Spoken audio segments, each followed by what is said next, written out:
Welcome to the Deep Dive. We've taken your sources, all those articles, research, notes you sent us, and really dug into them. Today, our mission in this deep dive, using your material, is to shed some light on why your brain often feels, well, stuck in overdrive. Why you might find yourself constantly scanning for threats, even when you're totally safe. You know that feeling, right? Walking into a place you know is fine, like a friend's house or your favorite coffee shop maybe, and your eyes just dart around scanning the exits, noticing who's where, almost like you're expecting something bad. It's honestly exhausting, like your brain's running this non-stop internal security program 24/7. And here's the really wild part, based on what we've seen. Your brain literally thinks you're still living, back when, a rustling bush could mean death, but you're not. You're here. Now, where the biggest threat today is probably like a stressful email or maybe an awkward chat. So by the end of this, once you really get why your brain does this, I think you'll see those anxious thoughts in a whole new way. And that's a fascinating thing, isn't it? It's not about you having a character flaw or being too sensitive or anything like that.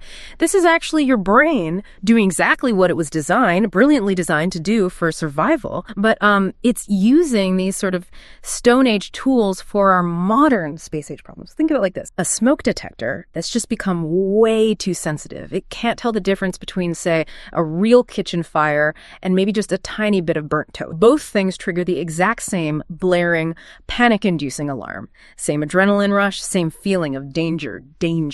It's an alarm system that, for a lot of us, it's just kind of stuck in the on position. Okay, so this internal alarm, if it's so much trouble now, what was its original job? It had to be vital once, right? How did this ancient system actually keep our ancestors alive? What was the payoff for being so hypervigilant back then? Oh, absolutely vital. I mean, think about the world they lived in. Real, genuine dangers everywhere. Predators lurking just outside the firelight, maybe hostile tribes, even just the environment itself. A simple cut could get infected and, that could be it. In that world, being hypervigilant wasn't anxiety as we know it. It was just survival. Yeah. Pure and simple, every little rustle in the bushes, every weird shadow, a stranger appearing on the horizon. Those weren't just potential threats. Often they were actual life or death threats. So in that context, a brain that defaulted to better safe than sorry, that was the brain that survived, that passed on it. If you missed that subtle sign of danger, well, you probably didn't stick around long enough. The system was tuned for immediate. Right. Okay. That makes total sense for surviving out there. Yeah. But like you said, our world, fundamentally different now.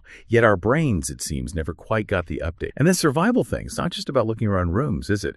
It seems to go way deeper into how our brain actually processes information, how it stores it. Exactly. If we zoom out a bit, this deep-seated survival instinct, it directly fuels something called negativity bias. Your brain doesn't just notice negative stuff more easily, it literally stores negative experiences differently. Imagine the bad stuff gets burned into your memory like it's super high definition, every painful detail saved, but the good moments, they often get saved like, grainy, low-res files. They just fade away much faster. That's a really powerful way to put it. Can you give us an example, something that might really hit home for people listening? Sure. About maybe compared to your best, I'd bet call every agonize of that said, how you felt, maybe even what that I'm probably general fuzz brain effect that only covers, not because disaster, because it's hardwired threats, it's that survived working over. Yeah, what I find really fascinating from the materials we looked at is how this constant threat scan doesn't just make you feel jumpy, it actually shapes your thought. It creates these things psychologists call cognitive distortion. Expert, these aren't just like random bad thoughts, are they? They seem like ingrained shortcut, like mental filters. Can you maybe explain how one of the, like catastrophizing, always jumping to the worst possible outcome, how that links back to that primal survival instinct, even when the trigger is just, say, an email? Precisely, Ho. These cognitive are those shortcuts developed way back to process info super fast and make quick decisions in that dangerous old world. The issue is they're all calibrated for that world. Thanks, and ours are so catastrophized. That's the ultimate better safe than sorry shortcut in action. Think about it. Back then, if you heard a twig snap, immediately thinking predator and running away, that was much safer than pausing to think, your brain's limbic system, that ancient emotional part, it flags potential danger way, way faster, rational prefrontal cortex up. So it grabs a tiny piece of uncertain information, runs it through that old assume the worst filter, and bam, it presents you with this whole horror movie acting like it's a doc. It's really just an evolutionary quirk, kind of speed over accuracy thing that helped us on the savannah, but really messes with us in the modern office, doesn't it? Wow. It's amazing how fast that threat system can just hijack everything, even over something tiny. I remember the other day, my internet just blinked out for like 5 minutes. My first thought, seriously, this is it. The grid's down, apocalypse. It's almost funny how quick those catastrophe simulations, as you call them, can just take hold. So if our brain is doing this all the time, it kind of sounds like we're just stuck listening to one radio station constantly. That's a really great analogy, actually. Think of your brain like it can tune into different radio stations. And yeah, right now, a lot of us might feel stuck on, let's call it Threat FM, just anxiety, worry all the time. But the key thing to remember is there are other stations broadcasting. There's reality radio, there's Gratitude Grove, maybe Present Moment playlist. Yeah.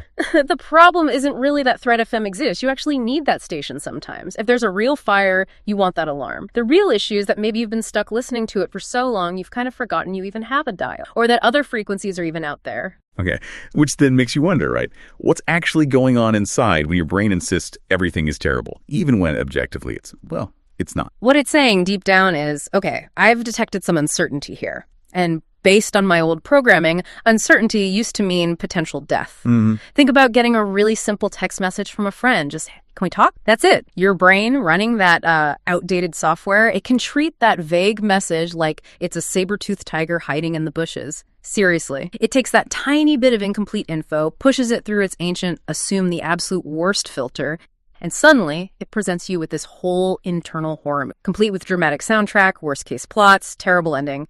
And it feels like a documentary about your life, all triggered by just a few ambiguous words. It's just this lightning-fast prediction of doom, designed purely for surviving a dangerous world, not really for navigating, modern social stuff. But, okay, for someone who's maybe lived with this anxiety, this feeling for years, maybe decades, is it really realistic to think their brain can just, switch stations? Or are there maybe deeper challenges, more persistent things people run into when they try to do this rewiring? That's a really fair and honestly crucial question, because it does feel incredibly ingrained, doesn't it? Deeply rooted. And yes, changing it can be challenging, definitely. But here's the really empowering part, the part backed by science that changes the game. Your brain is amazingly adaptable. It has this incredible capacity called neuroplasticity. Now, for listeners who aren't familiar, neuroplasticity just means your brain's ability to literally change its structure, to form new connections, new pathways, even get rid of old ones throughout your entire life. It's not fixed like concrete. It's more like a living map that's always being redrawn. And the very same neuroplasticity that kind of locked you into those well-worn anxiety paths, it can absolutely unlock you from them. It offers so much hope because it means that practice, consistent effort, can literally reshape how your brain functions. Wow, that is a game changer. Okay, so maybe think of your brain like new. Yeah. Like a snow globe that someone keeps shaking up. All those swirling thoughts, the worries, they're just like the sediment that's been stirred. But when you stop shaking the globe, right, when you stop feeding the anxiety with more, what if this, what if that's thing, eventually things settle. And you can see clearly again. So the goal here isn't like to never have another anxious thought. That sounds impossible, like trying to control the weather. The real goal is more about changing your relationship with those thoughts so they don't just run your whole life. Exactly. And this leads us to a really, but a quite profound one that can start to change instead of your brain's default question being, okay, what could possibly go wrong here wherever, you can start to consciously intend, what if I'm acting? Now, I know that sounds almost too simple, but just hang with me for your brain has practicing about the worst scenario for so long, it's automatic. So what if you started practicing best case thinking or even just, real with that same kind of dedication? Okay, yeah, it sounds simple, maybe deceptively so, but it's really about that deliberate practice, isn't it? Mm-hmm. Okay, here's a really practical technique. Comes straight out of cognitive behavioral therapy, CBT, and you can literally start using it today. Let's use an example. Say you send an important email to your boss and you don't hear back within the hour, and your brain immediately goes into that spiral. Oh no, I messed up. They're mad at me. I'm definitely getting fired. Right. We've all been there. When you catch yourself doing that, and catching it is the first crucial step, just pause and ask yourself these three questions. First, what actual concrete evidence do I have that this terrible thing is going to happen? And I mean evidence, not feelings, not gut hunches, not I just have a bad feeling. Hard, verifiable fact in that email scenario. Probably zero evidence. No angry reply, no summons to the office. Second, okay, flip it. What evidence do I have that actually everything might be totally fine? Force your brain to look for the data it's been ignoring. Like maybe your boss is just in or simply hasn't checked emails. Look for those neutral alternative explanations. And third, this one's often really helpful. What would I tell a good friend if they came to me with this exact same worry? You'd probably tell them to chill out, take a breath, wait and see, not jump to crazy conclusions, right? We're usually so much kinder, so much more rational when we're advising someone else compared to when we're trapped in our own head spin. This whole process, it kind of forces your brain out of that catastrophe loop. It engages the rational part, the prefrontal cortex, and gives it some actual data to chew on. Yes, and this is where it gets really, really powerful. You don't just want to challenge the thoughts up here in your head. You want to actively teach your brain what safety feels like down here in your body. Because your brain doesn't just think you're in danger. It feels like it. When that alarm goes off, what happens. Your heart races, maybe your breathing gets shallow and quick, your muscles get all tense. You're having a very real physical reaction to what might be a completely imaginary threat. So to genuinely rewire this whole system, you need to send your brain clear physical signals, physical evidence that you are actually safe. That makes so much sense. So how do we actually do that? What does that look like? It's about simple, deliberate things like breath, consciously relax, letting them drop, unclenching your jaw. You might not even realize it's tight, softening your gaze. You're literally teaching your nerve, communicating directly, saying, hey, we're okay, right? Look, see? We can breathe slowly. We can relax our muscles. We are not running from a predator. This isn't just, fluffy feel-good advice. Actively, you're sending calming signals straight to your nerve, overriding that. It's your body talking back false. Wow. Okay. So if we can actually do that, gently recalibrate this ancient system, what does that really mean for everyday life? The practical side of this sounds huge. What actually becomes possible when you start teaching your brain, hey, you're safe. Well, instead of waking up already tense, braced for whatever the day throws at you, maybe you wake up just curious about what might happen. And that's not about being falsely positive or anything. It's just not automatically assuming disaster is around. Or when someone doesn't text you back right away, instead of instantly creating like 17 different scenarios where they secretly hate you, you just wait. Yeah. You figure they'll text back when they can, because honestly, most of the time people are just busy, right? Or maybe you make a mistake. Instead of spiraling into, I'm going to get fired, my life is over, I'll be homeless, you learn to think something more like, okay, well, that wasn't, what can I learn? How do I stop that happen? Shift from catastrophizing to actual problem solving. And you start noticing the little things you've been missing because your brain was too busy scanning for danger, like how your coffee actually tastes, or the way sunlight looks coming through the window, how good it feels when your dog is just happy. These aren't small things, really. They're the moments that make up most of life, but that threat scanner brain has just been too occupied to read. It feels like, that heavy backpack analogy, like you've been carrying this heavy backpack stuff with imaginary emergencies, and suddenly you realize you can set it down. You don't actually need to lug it out. And that mental space it frees up, that allows for more activity, better decision, just because your brain isn't Christ. Absolutely. And expanding on that, think about how this ripples out into your, when you're not constantly on high alert, scanning for tiny signs that someone's upset with you or analyzing if they're about, you can actually just present, genuinely enjoy their, instead of sort of performing for their approval or dissecting every. And here's a really beautiful side effect. When you stop radiating that kind of anger, people often find they want to be around. Anxiety can be really, but you know what? So can, when you bring that feeling to action or relax. Okay, so let's really bring this home for everyone listening. The big message here is you are absolutely allowed to retrain your brain. You don't have to just accept, I'm just an anxious person as your fixed identity for life. So here's how you can start teaching your brain some really concrete steps you can try, maybe even starting today. First, think about a morning ritual, maybe every morning. Before you grab your phone, before the worry train leaves the station, just spend 2 minutes. That's it. 2 minutes to taking inventory of what's actually okay right now. Not what might go wrong later today or tomorrow, but what is genuinely okay in this exact moment. Your breath is working. Yeah. You have a roof over your head. Hope your heart is beating. Just start there. Basic present moment safety. Doing this helps your brain gather that present moment evidence of safety. It gently nudges it out of always worrying about the future. Second, what about during the day? Let's call it redirection. Throughout your day, when you catch your brain doing that fortune-telling thing or catastrophize, try this gentle approach. Say to yourself internally, okay, thank you, brain.